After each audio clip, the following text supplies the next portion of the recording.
Joke-joke tayo mga kabulunter. Si Onyok pumunta sa isang birthday party. At inabot siya ng takip siling bago nakauwi. Pagdating niya sa bahay, sabi ng nanay niya, Onyok, sinunod mo ba yung bilin ko sa'yo?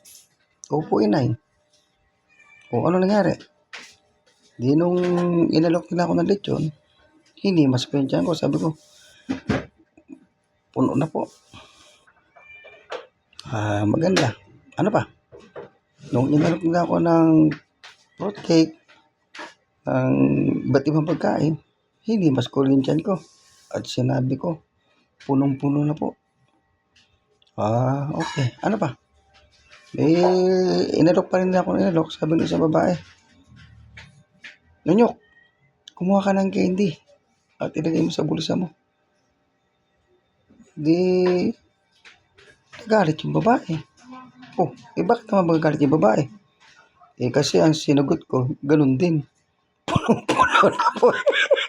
Joke lang po, joke lang.